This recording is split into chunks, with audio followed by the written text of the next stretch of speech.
ओम जय श्री सीताराम। आद्यकांड वाल्मीकि रामायण मिथिलार शोभा वर्णन तृतीय भाग। राम छवि देखिके हो मने मने भाले जानकीक यज्ञ एहो आगोआले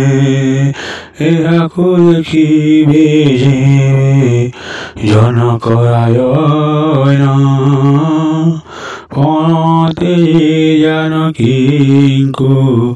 कहिबे परायण के कहि जनक तांको पाई देखि मुनि संगे आई तांको पुलिसन्ति अखि तथापि पहन तेजी विदेह नरेश कहिबे कौठनते यन्ति विधिवश केह कहि जीवाता भल विचार उचित फल जीवे से सकल तेबे जानकी को निश्चय मिलिब ए विचार सखी के सन्देह न कर हेमंत संयोग जीवे विधिवशु हेब सकल हरहिम सन्तोष जन्मिब मोर मने सखी जन्मे आग्रह पार निमंत्रण पाई केबे आसिबे पुर नहिले कहोसेन मिलिब तांक रेखा बहु पुण्य फल मिले जे जीवन सखा अन्य सखी कहे सत कहिल उचित ए विवाहे सखी समस्त हित के कहे शंकर जाप अतीव कठोर ए जे कोमल शरीर श्यामर किशोर किन्ने भांगिए ताको लगे विपरीत ଏହା ଶୁଣି କହେ ଶୁଣ ରେ ସଂଗାତ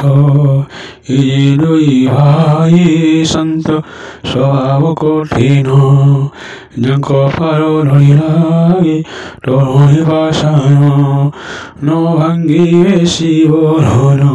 ସେ କି ଗଜନୀ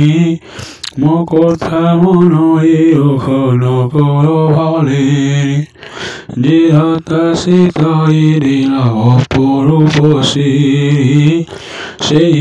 শ্যামল বর রহিষি বিচারি এ বচন শুনি সরমণি এতস কহিলে তো কথা পর রাহু ভবে যশ অতি হরষিত হই সুমুখ সুন্দরী কুসুম বর্ষা করন্তি আমি রক্ষ করি পুরর পুরব দিকে গড়ে দুই ভাই নাহি সজহে উঠিয়া জল ধন জগ পাই অতি ব্যস্ত সীতায় মহিরে জড়ত কাঞ্চন বেদী হইন যতনে সজিত চারিদিকে সহি মঞ্চ কাঞ্চন নির্মিত বসিবে তহিয়ে নিমন্ত্রিতি নরনাথ নগরবাসীଙ୍କ ପାଇଁ ମଞ୍ଚ ଏକ ଉଚ୍ଚ ତାର ଚଉପାଶେ ଶୁଭମୟ ବହୁ ମଞ୍ଚ ପୁର ନାୟକ ନିମନ୍ତେ ହୋଇଛି ସଜ୍ଜିତ କୁଳ ଅନୁସାରେ ବସିବେ ଯାହା ମତ ଓମ୍ ଜୟ ସୀତାରାମ।